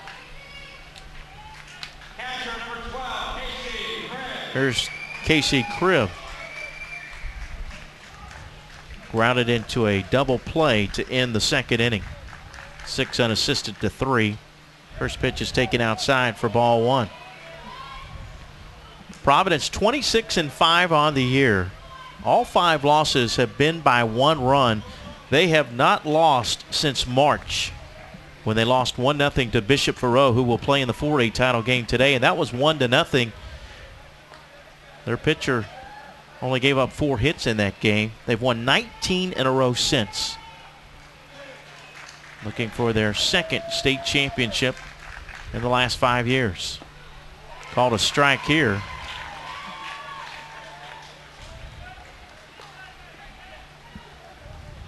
American Heritage looking for their first state title and their program's 15-year history. 1-2 pitch called strike 3. So back-to-back strikeouts for Silva, and there's quickly 2 outs here in the fourth. Well, last inning, Providence led off with a base hit. Dylan McNulty was run for by Hunter Jones, who came around to score. A sac fly by Matt Fitzsimmons to right field, followed by a 2-out hit by Walker Lockett. This one is hit by McNulty over to first, and that will do it for the Stallions here in the fourth. A 1-2-3 inning for Providence. We head to the top of the 5th. Still 2-0. Providence leads it here in the 3A final. American Heritage Delray, nothing. Individual medallions and team trophies will be presented to the runner-up and championship teams on the field immediately following the conclusion of today's championship game. We encourage you to stick around and join us as we recognize the players and coaches for both teams.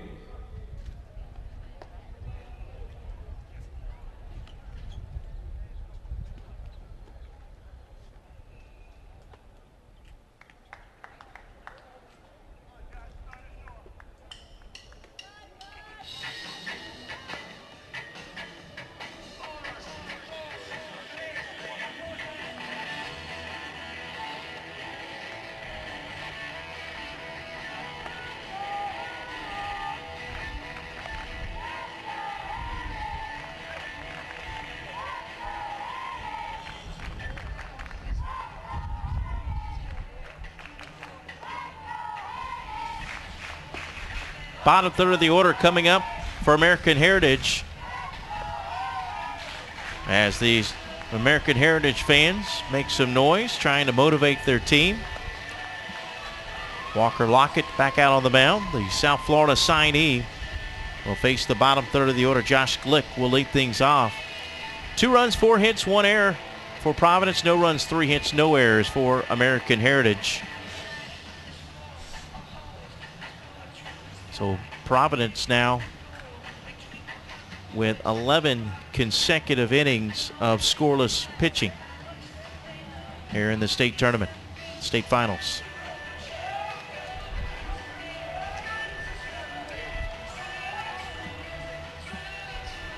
Glick grounded out to short in his first at bat. He's 0 for 1.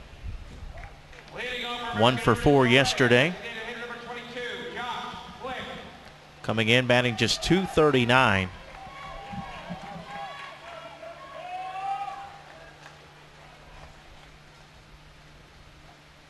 First pitch inside for ball 1.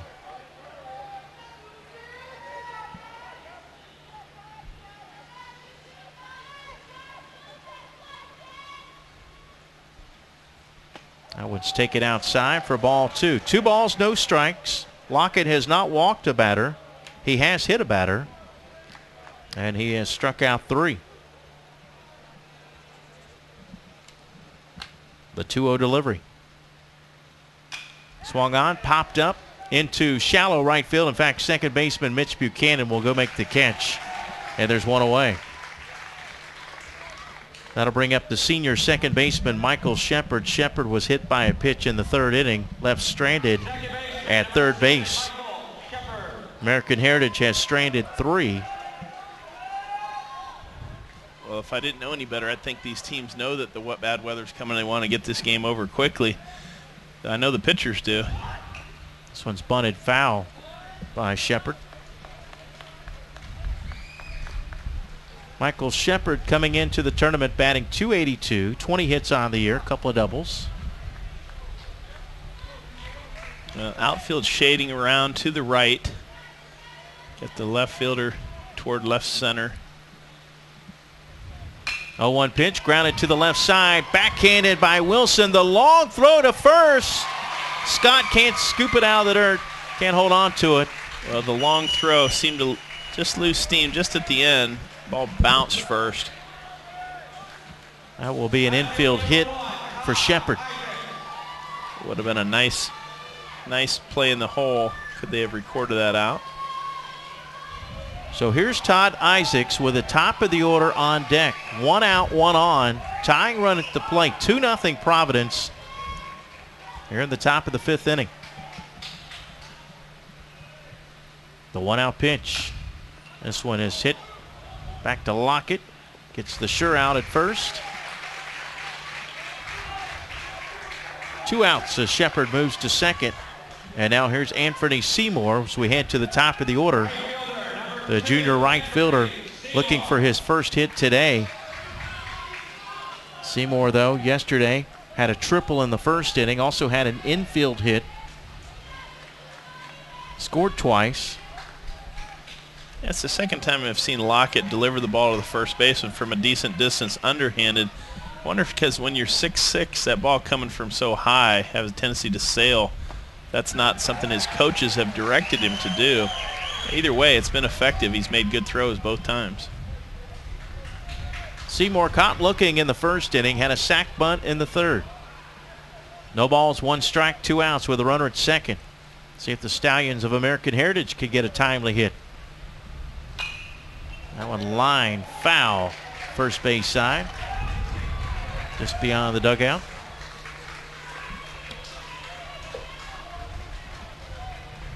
Nothing in 2. Well, both teams with 4 hits, but Providence on the board with 2 runs. They got their 2 runs on 2 hits. The 0-2 pitch. Protecting the plate. Fouls it off. Wind shifting directions, blowing in now. Well, looking ahead, it's the 5th inning. If Seymour can get on base, he'll guarantee himself one more chance to bat, most likely in the 7th inning. The 0-2 pitch. Grounded to the right side and through for a base hit. They're going to wave home. No. They were originally going to wave home the runner, and a good throw is a reason why they sent that runner back to third. Carmazza originally. Matt Fitzsimmons with a perfect one-hop skip throw right to the catcher, removing all doubt whether that was the right decision by the third base coach or not. It was hit rather shallow, and the runner looked like he was kind of running uphill towards third base. He didn't get a great jump. So Shepard remains at third. We'll see if the trust factor in Seymour will allow him to steal second base right here. There's Trevor Maloney, 1 for 2 today. Tying run at first. Maloney had a double and an RBI yesterday. Fouls the first pitch off, strike one. Runners on the corners, tying run on base at first. The go-ahead run at the plate. Well, the first base coach has the stopwatch in hand. They know the numbers that it's going to take. If it's going to take a perfect throw, they may chance sending him right here.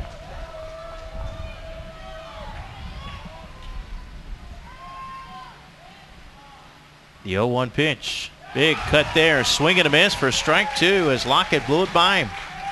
Well, I'm almost certain in this case, unless they fear the pitch out, which it would be a good time to pitch out right here, runner would be in motion. No balls, 2 strikes, 2 outs. Runners on the corners for American Heritage. They trail 2-0. There he goes to second, and they throw to the second baseman, keeping an eye on that runner to third. All they want to do is make sure they don't make a play and throw it away. Well, good play by Buchanan.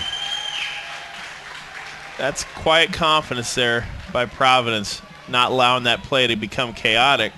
The fast runner between first and second, complimentary runner at third, not that quick. Timeout. Here comes Mac Makowitz. If you were to compare the two, I'd say the runner at third is a step slower than the runner over at first base, and not sure they shouldn't have attempted to get the out there. You know, one of the things I like about this pickoff move, Mark, Buchanan is not going to the bag. He's throwing to Buchanan, you know, about 3/4 of the way to second. Well, the technique that I was taught, and I've played on several championship teams, pitcher should get the ball out of his hand, deliver the ball to the second baseman at the point where he's going to cut that runner off to shorten the play. The fielder coming toward the play sees the entire diamond, whereas the pitcher has to turn his back to deal with the runner. So you want to get that ball out of the pitcher's hand. Pitcher follows his throw, goes and backs up first base, becomes the first option on the rundown. So, no balls and 2 strikes to Trevor Maloney, senior center fielder. That one hit sharply but foul, third base side. Hung a breaking ball, got away with the mistake pitch there. You don't want to throw anything 0-2 that's that fat, Mike. I mean, I got to believe he's glad he got away with that one. Like to have had that one back. Right here, you want to throw a fastball elevated up out of the zone, make the hitter chase something 2 or 3 balls off the plate. There goes the runner to second, and here comes the runner home, and they're going to get him out at home. I got to believe that they need to throw that play away. That play is not working for him today. So American Heritage threatens again, but fails to score. No runs, a couple of hits, no errors, a runner left. We head to the bottom of the 5th. Providence still leading it 2-0. Because of Pitcher Penny's unmatched commitment to customer satisfaction, it has been able to offer its knowledge and assistance to millions from the Southeast. Pitcher Penny, the perfect people for the perfect pool.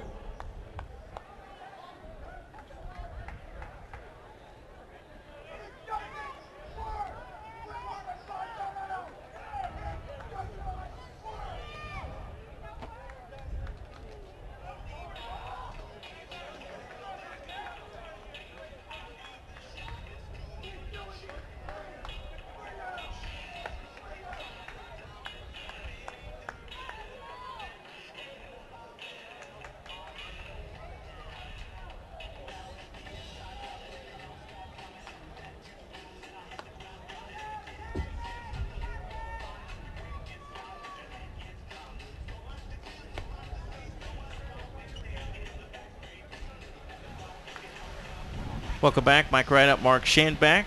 As we head to the bottom of the fifth, 2-0 Providence. Mark, American Heritage for the third time today has either been caught stealing or been picked off and really run themselves out of an inning. Well, you have to either say congratulations to Providence for handling a pressure situation and running their defense properly. That was a fine job. Pitcher stepping off, looking to throw to second, listening to his fielders that can see the play. When they heard 4, he turned around without panicking, made a delivery of a perfect throw to the catcher.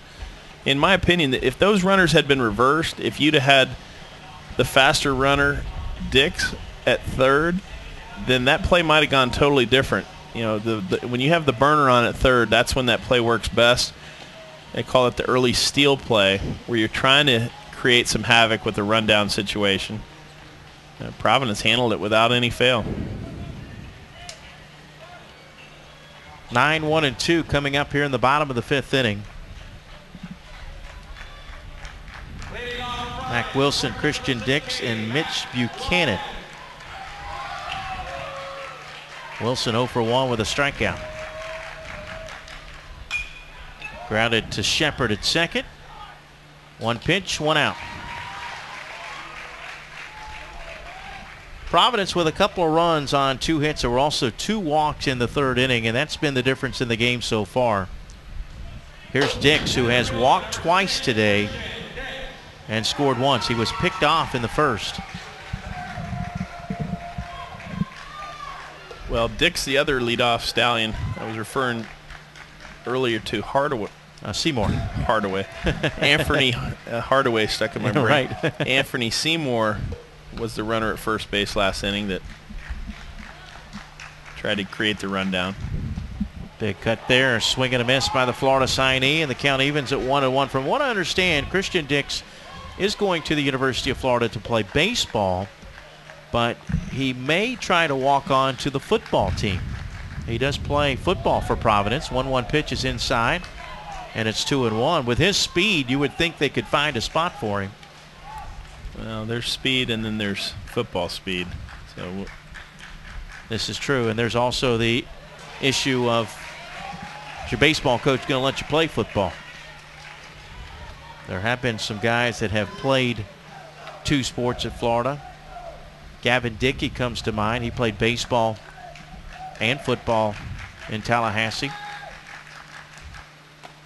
His high school ball in Tallahassee. 2-2 pitch. The other thing that comes to mind is just how good are you in each sport? Because if you're good enough, the coaches will typically find a way. I know that LSU has had some 2-sport stars in recent years.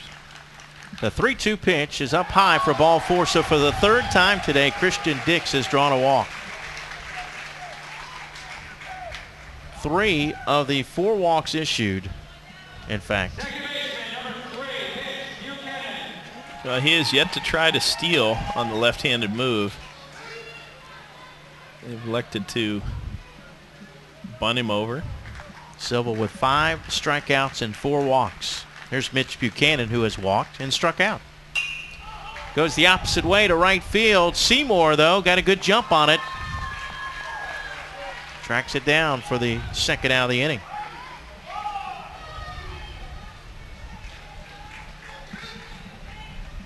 Two outs for Matt Fitzsimmons, who has doubled and sacrificed. He drove in a run with a fly ball out to right field, scoring the first run of the game for Providence. Walker Lockett, who is on deck, delivered a 2-out single to drive in the other run. Well, the double was big, but the fly ball out was even bigger, bringing in the second run. Or was that the first run? Yeah, opposite way. Fitzsimmons doubled in the first, but Fitzsimmons had the sac fly to drive in the first run of the game. Yeah, that was a bigger at bat to me than the double, in that he had the situation at hand where he needed to drive the ball out of the infield, and he delivered. And it may hold up as the game-winning RBI. The 1-0 pitch, that one is hit just below us to the seats. Count evens at 1-1. 1 ball, 1 strike, 2 outs.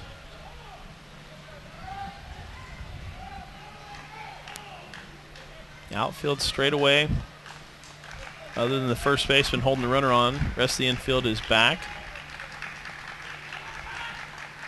Throw to first, not in time.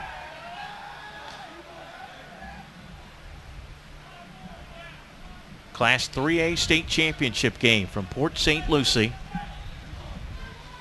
The 4A title game coming up at 2 o'clock. There goes Dix. Good the jump. pitch is called a strike. The throw to second, not even close. Picked a perfect pitch to run on.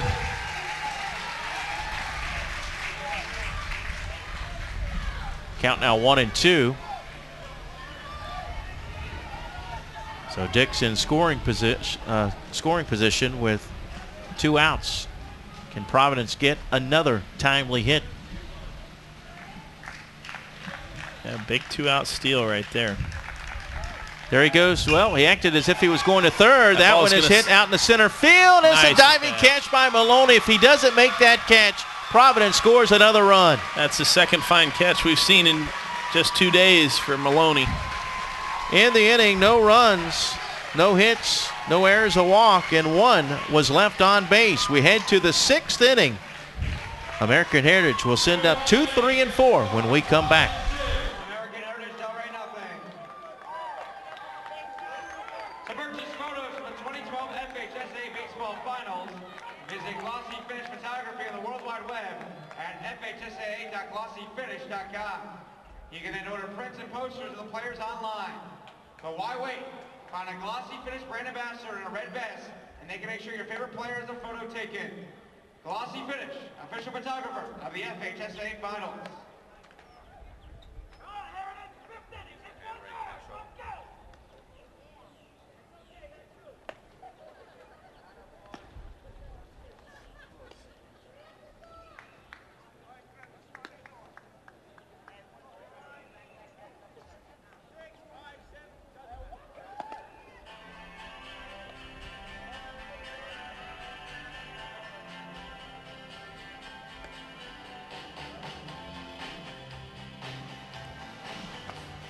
Well, it happens so often. You see somebody make a great play, and they come lead it off in the next inning. Trevor Maloney with a great catch out in center field, saving a run, and he will lead things off for American Heritage here in the top of the 6th inning.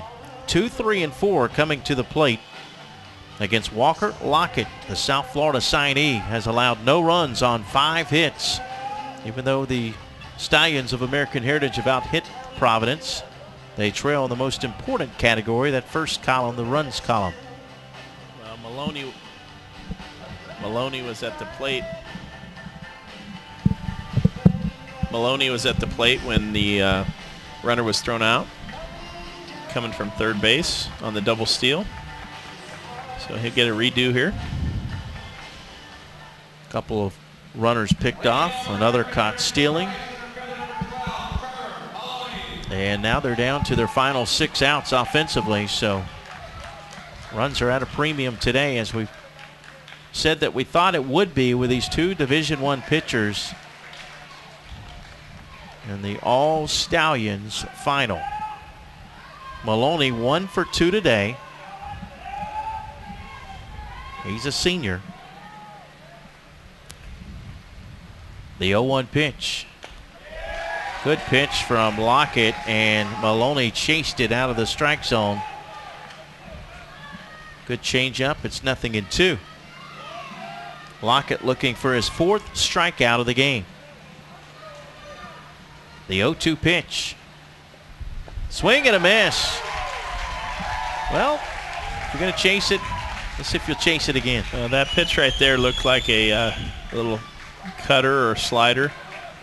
And I played in college with an All-American, Jeff Agerter, that never threw much harder than about 84, that dominated with a pitch like that because he could throw it at will where he wanted to at any time. It starts in, looks like a fastball, but the last 10 feet of it, it bites.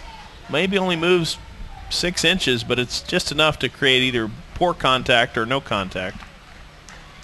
Here's the freshman, Jonathan India. And he delivers a base hit into left field. A 1-out single.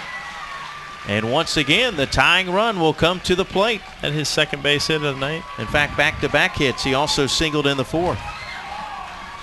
Well, Lockett left one of those cutters up right there. Didn't bite as much. India also drove in their first run of the game yesterday with a base hit. So the freshman having a pretty good tournament. Here's Corey Cohen, the first baseman. The senior reaching on a fielder's choice in the first, but he singled in the fourth, so he's 1 for 2. Well, the good news for Cohen is if he can hook one down the left field line, the wind has started to blow out that way. And this one could be 2. Bounces to Wilson. On to first. 6 unassisted to 3. And that will do it for American Heritage here in the top of the 6th inning. No runs, 1 hit, no errors, nobody left on base. We head to the bottom of the 6th. Providence 2, American Heritage nothing here in the Class 3A state championship game. But there are no differences between a field installed at a professional stadium and one installed at a high school. Field turf has proven time and time again to be the safest, highest performing, and most durable surface on the planet. Field turf, the ultimate surface experience. A special thanks to the Treasure Coast Sports Commission, St. Lucie County, Duffy Sports Grill, and Kaiser University for sponsoring the FHSAA Baseball Championship.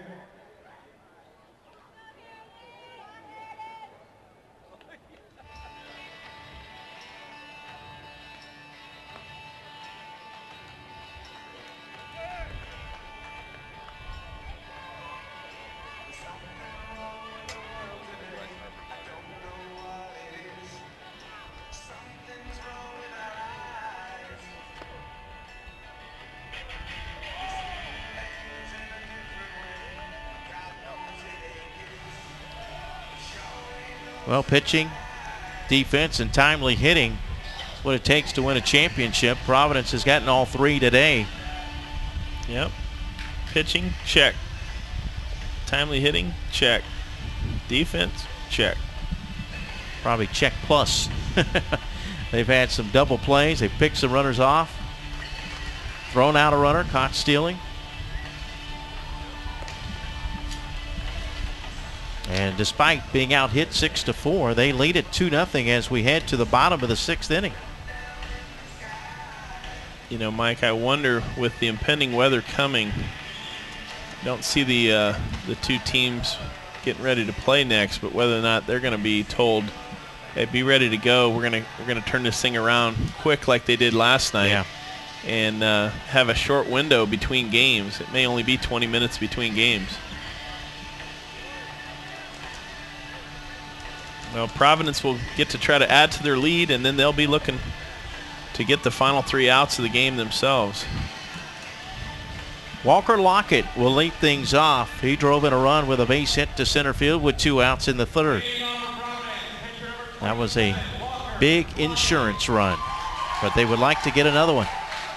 Well, as powerful as Lockett is, I'm surprised outfield is not playing deeper in center. Average depth in left. Josh Glick down in the bullpen warming up for American Heritage. I'd like to see how far a 6'6" giant can hit the ball. This one hit. That one hit the official window. scorer's window, I believe. Right next to our booth, as you see the reliever, possible reliever in the next inning, Josh Glick warming up.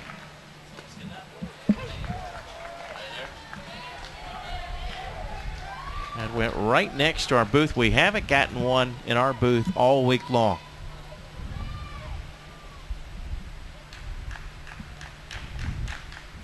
The 1-2 pitch. A couple years ago, I had one hit right to me. I didn't even move. Was able to make the catch. That was in the booth next door to our left. Most of the time, by the time the ball has reached us, it's reached the pinnacle of its arc. So its momentum is not as fierce as you might think. Balls that would travel to us on a line are going to hit that netting. So I swear next time I'm going to bring, though, my fishing net with the 6-foot pole. I think I could have gotten one earlier. Called strike 3 for the first out of the inning. Well, the 6'6" batter with a big 6'6" size strike zone right there. So 1 out. And that will bring up David Boyle, the third baseman, who's 1 for 2. I just recognized David Boyle's name here. David Boyle played on a team my brother-in-law Dave Lippick coached, called the Florida Freeze. He was a guest player a couple times. They went to Cooperstown together as 12-year-olds with my nephew Davis Lippitt. Always a powerful player.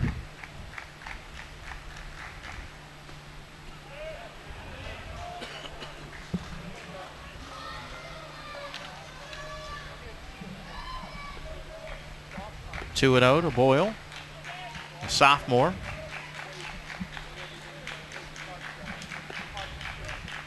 Has 3 home runs on the year. That's there for a strike. It's 2-1. And while Providence will lose their Division I signees, Christian Dix to Florida, Walker Lockett to South Florida, and also Tyler Martin and Zach Favre to UCF. Buchanan will be back.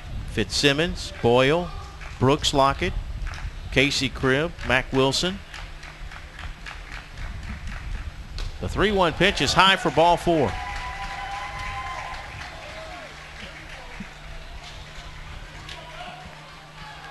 So we could see Glick as early as this inning. Of course, he wouldn't have a chance to pitch if American Heritage fails to score in the top of the 7th.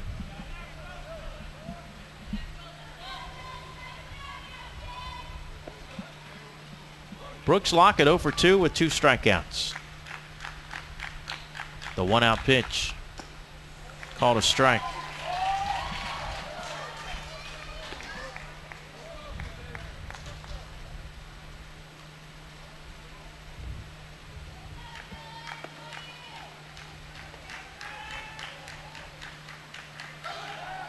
Throw goes to first, not in time.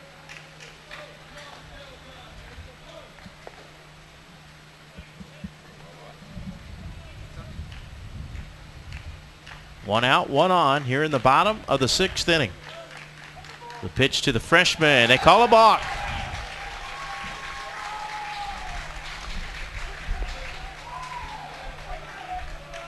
Well, Silva gave a flinch that caused the runner to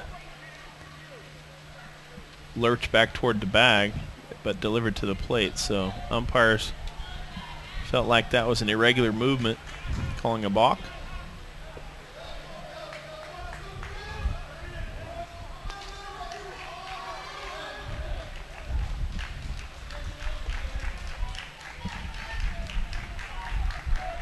I don't like the smell of that wind. That wind smells like There rain. we go. Oh, Mark almost made the play. Right back to our booth, and there's your souvenir. That one was a line drive, folks. Couldn't get both hands on it. The cord to my microphone prevented me from going further. It took 8 days, but we finally got one. There's your souvenir.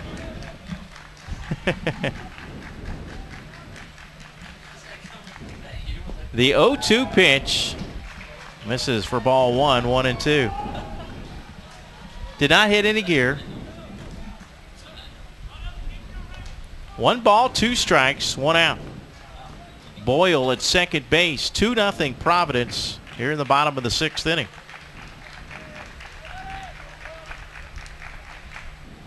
As that one fouled back to the net.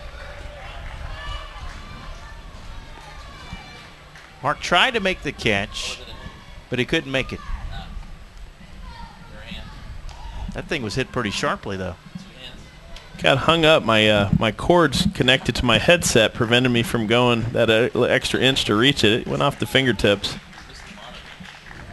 The 1-2 pitch. Swing and a miss. Silva with 2 strikeouts in the inning. 2 outs now. And it'll be up to Casey Cribb.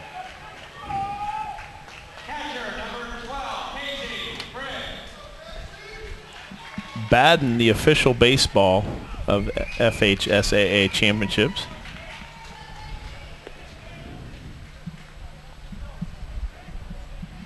Cribb struck out in his last at bat.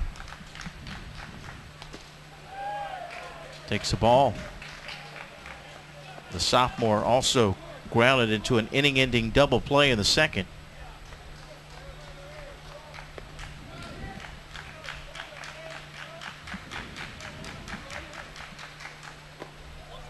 That one's inside for a ball. It's 2-0.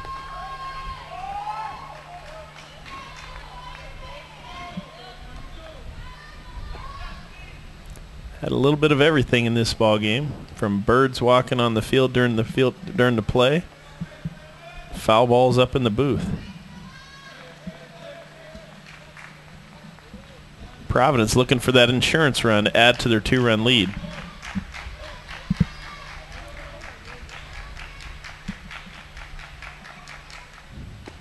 There's a strike. It's 2-1. The Class 4A state championship game scheduled for 2 o'clock. Pensacola Catholic and Bishop Verot of Fort Myers coming up next here on the FHSA Network. The 2-1 pitch. Upstairs, ball 3-1 as the runner Boyle quickly gets back to the bag at second. 3-1 now.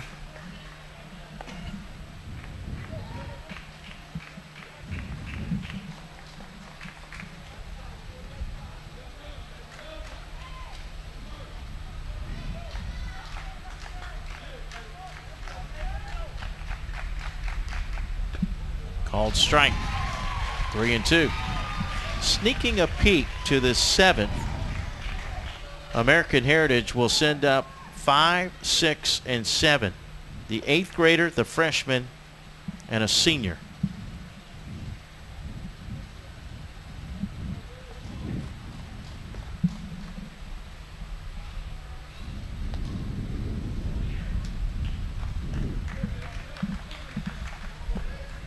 Well, that cool air that we are feeling right now is the impending rain coming. Can't be more than about 45 minutes away, so it's going to be interesting to see what happens with the start of the next game. Well, remember, you have the award ceremony after this one, too, so we'll be delayed for a little bit. They can't play right away. Oh, that is tricky balk-ish right there. Borderline, huh? Borderline. 3 balls, 2 strikes, 2 One outs. good thing is they can be doing some of the groundskeeping work while the awards are going on.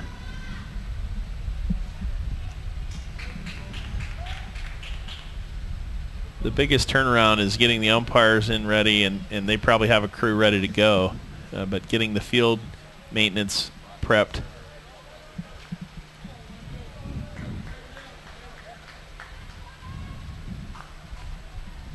The 3-2 pitch. Outside, ball 4. I'll tell you, Mike, if for some reason the Bishop Verot Pensacola Catholic game were postponed completely until tomorrow, it would just add and heighten the drama between a repeat matchup of 2 teams from last year.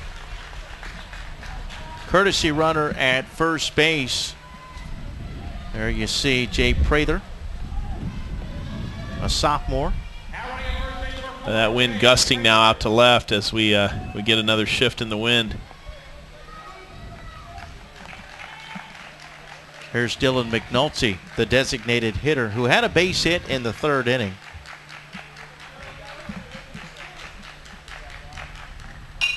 And he hits this one into right field, but coming in is Seymour. He'll make the catch, and the inning is over. So Providence will carry a 2-run lead into the top of the last inning. We head to the final inning. Providence 2, American Heritage nothing. The Class 3A state championship on the line.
Mike right up, Mark Schanbeck, as we head to the top of the 7th inning here in the Class 3A state championship game.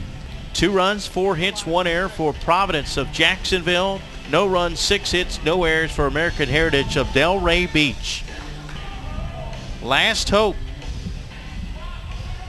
5, 6, and 7 coming up for the visiting Stallions. Providence with their only 2 runs of the game in the 3rd inning on a couple of walks and 2 hits. American Heritage has had 5 hits over the last 3 innings but have failed to score.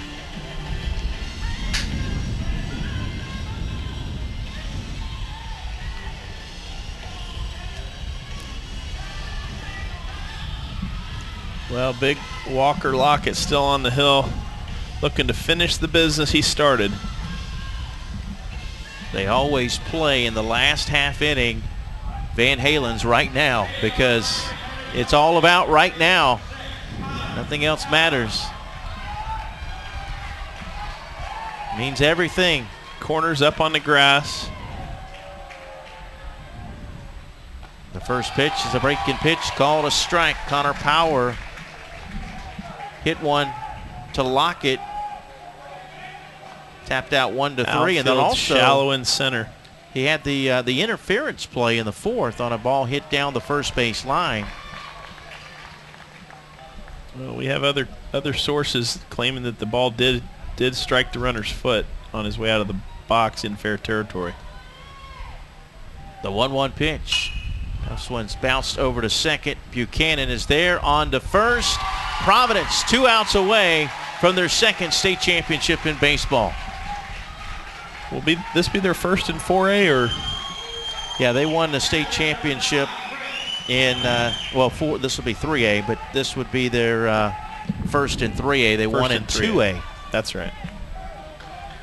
Getting ahead of myself there. 3A final, 2 outs away from being decided. Fastball outside for ball 1.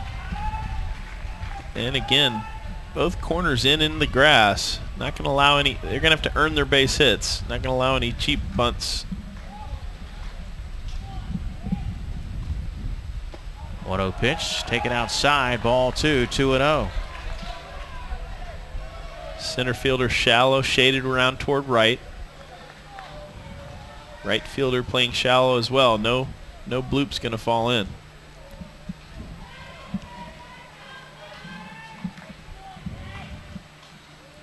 The 2-0 pitch there for a called strike, 2-1. You get the sense Lockett can smell the finish line here, to use a continuing racehorse theme. And now 3-1. Chris Canavan, the freshman catcher at the plate. He's 0 for 2 in the game. As that ball went to the backstop, did I hear him ask, "I'll have another"? Correction, that is not Canavan at the plate. My apologies. That is Hunter Bowling, pinch hitter.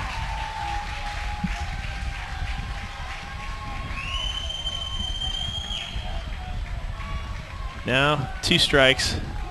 Right corner's back up. And he draws ball 4. I had 0 stats on Hunter Bowling. And in fact, according to the American Heritage stats, that was his first at bat of the year. I don't know if that's accurate or not. Well, he has found his way on base. And Josh Glick, designated hitter now, trying to become the tying run by getting on base. I think Hunter, a JV player, called up. Certainly did a good job of getting on base in a clutch moment. This is Josh Glick. The designated hitter is 0 for 2, representing the tying run at the plate here in the 7th with 1 out. The 1-0 pitch misses for ball 2, 2-0. Time is being called now. We'll have a conference at the mound. We're also going to see some action down in the Providence bullpen. Heading down there is Zach Favre. I asked Zach Favre yesterday, what's the relation between you and Brett. And he told me that his dad and Brett Favre are cousins. He wasn't sure first or second. That makes him a distant cousin then. You see Favre warming up in the bullpen. Great movie, by the way. Something About Mary.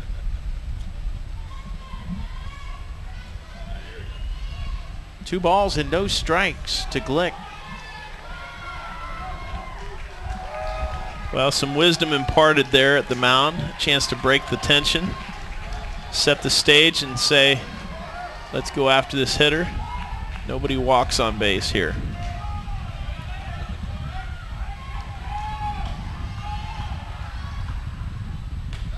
Pitch is high. Well, no, excuse me, called a strike. Mission accomplished. He gets a high strike with the first pitch back from the conference. 2-1. Fastball, that one's fouled back, hit next door again. Yeah, another souvenir.